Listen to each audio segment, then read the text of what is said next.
하나님의 사랑과 축복이 여러분에게, 여러분의 가정과 일터야, 그리고 가는 곳마다 항상 넘치기를 축복합니다.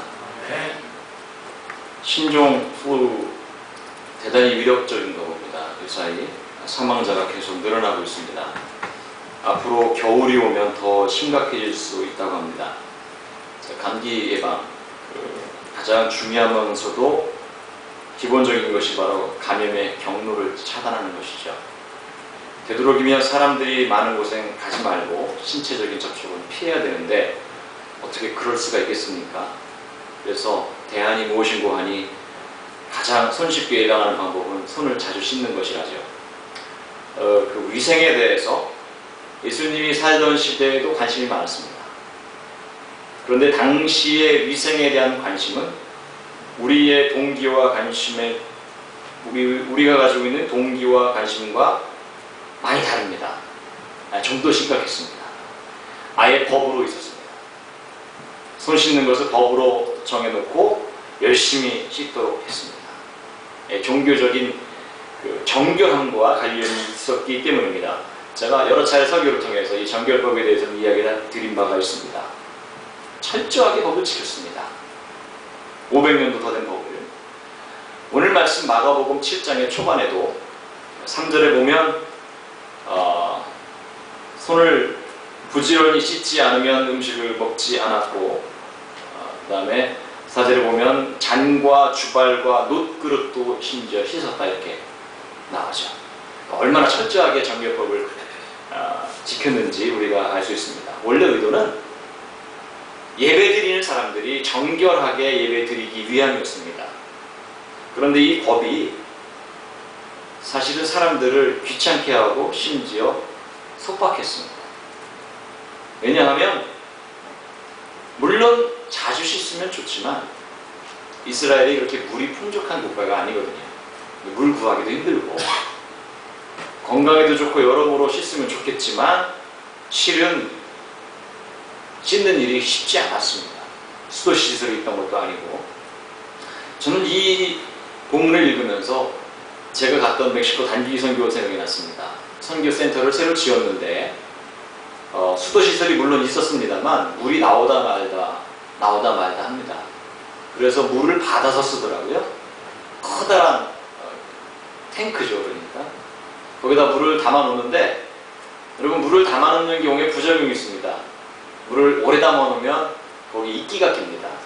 그래서 이끼가 그냥 조금 끼는 것이 아니고 둥둥 떠다닐 정도로 이끼가 끼는 거죠. 그 탱크에서 나오는 물로 샤워를 해야 되는 거예요. 덥고 먼지 많고 하니까 샤워를 하긴 해야 되는데 첫날에는 못합니다. 그 물 보고 샤워하기는 제정신으로 좀 힘듭니다. 파란 게 둥둥 떠다니는데 물이 여기 샤워가 되겠습니까? 미끌미끌하고 물이.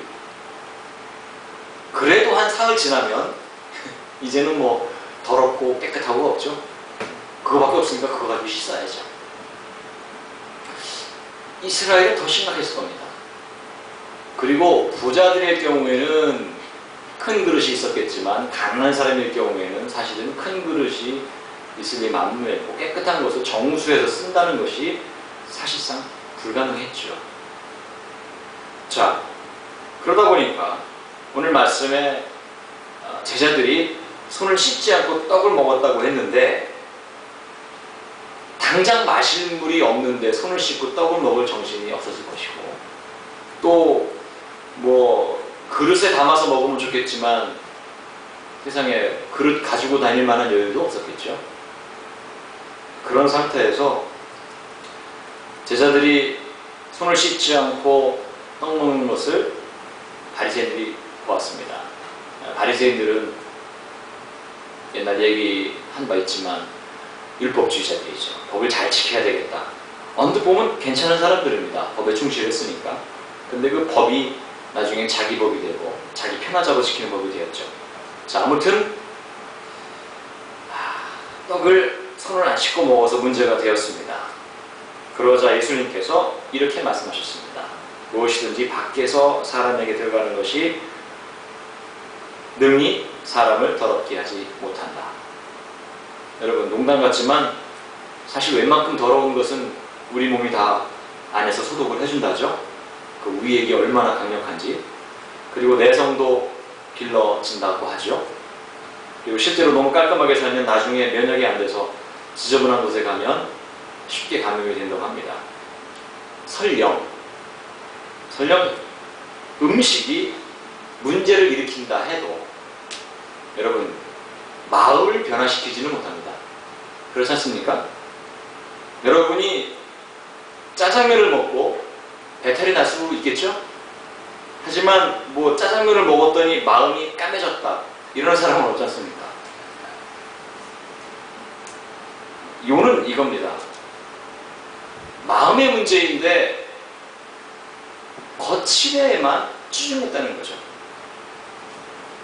바리새인들의 관심은 마음에 있는 것이 아니고 온통 밖에 있는 거예요. 그러다 보니까 안을 들여다볼 시간이 없었습니다.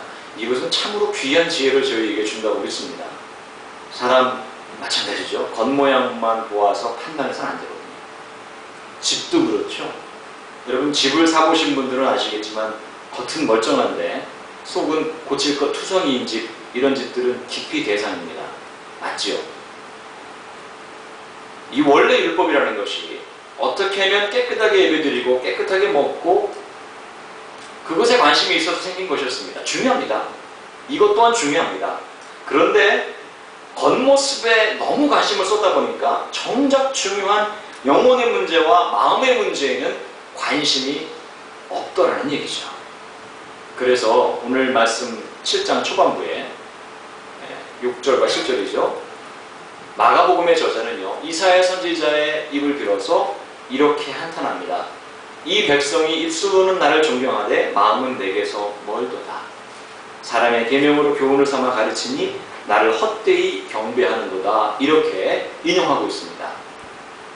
우스갯소리지만 어떤 사람이 천국에 갔더니 천국에 선반이 이렇게 여러 층으로 놓여있다고 합니다. 그 여러 층이 있는 것을 자세히 가서 보니까 흉측하게 생긴 것이 있는데 그것이 무엇인고 하니 사람의 혀더랍니다.